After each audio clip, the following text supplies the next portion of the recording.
and we couldn't find a good boarding facility. So that was the situation we were facing. And that's why we bought Arlington Stables, the property, which was nothing but a cornfield back in the day, and turned it into a horse facility. I was 11 years old. My mother got me my first horse.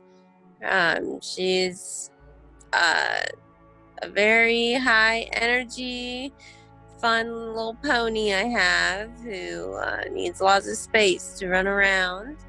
It has taken years and we learned a lot along the process, but that was the beginning of Arlington Stables. That location was within 10 minutes of Bartlett, Arlington, and Millington, so the physical location was good. It was zoned very appropriate for having horses on it, and then my father is very entrepreneurial, so if we were going to invest in my horses having a farm to live on, he wanted it to also be covering its expenses. The impact of Arlington Stables was quite significant.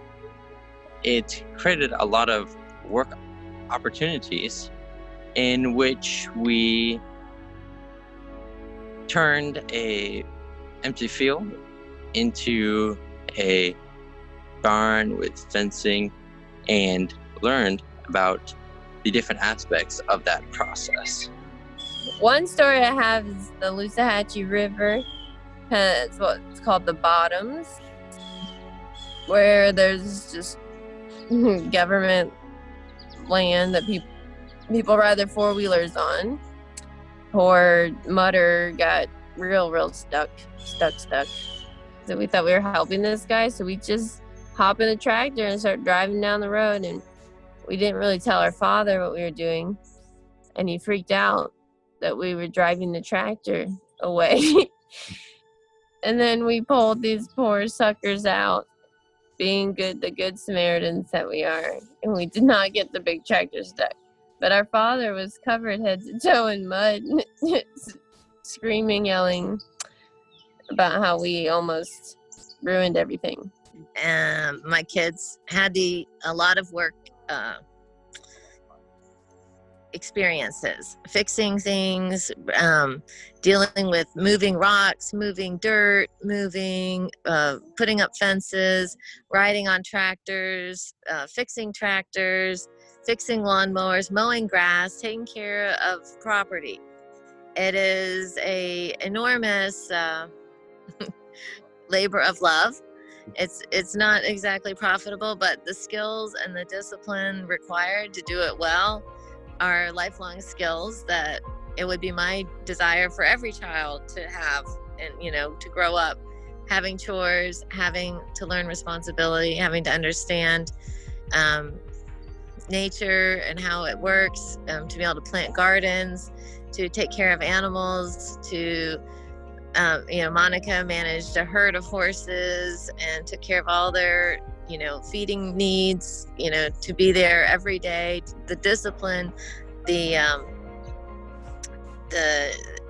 run a business, to learn the business side of things, to be the caretaker for a property of this size and magnitude, to incorporate a business. I mean, those are lifelong lessons. A local stallion, Arabian stallion, Summer Saga was his name.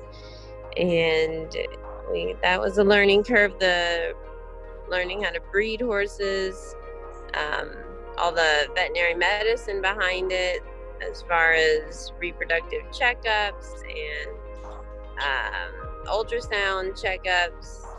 Trained her from the day she was born, imprinting, halter training, desensitization. She learned how to be a horse and how to be,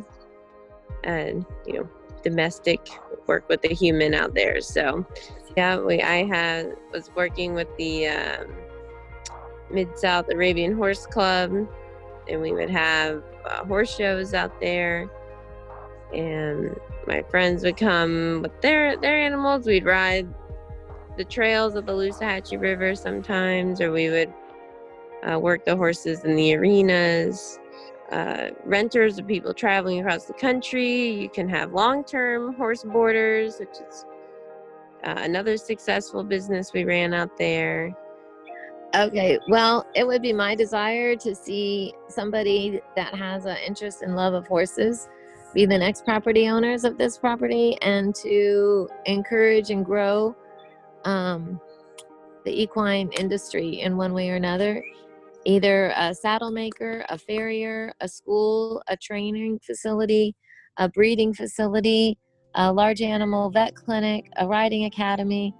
All of these things are possible on this land and would be successful because of the commercial, it's easy to find, the zoning is there for it, and people have an interest, and there's just not much in the community locally for horses and people to learn about horses. I mean, there's a few barns here and there, and there's a few programs here and there, but there's a lot of people and a lot of kids, and there's not enough opportunities for these kids to see horses every day, to get to know the horses. Well, I would say thank you, Arlington Stables, for all the lessons that I've learned there, that my kids have learned there. It is my hope that we'll have another farm. Goodbye, Arlington Stables. Goodbye, Arlington Stables. We'll miss you.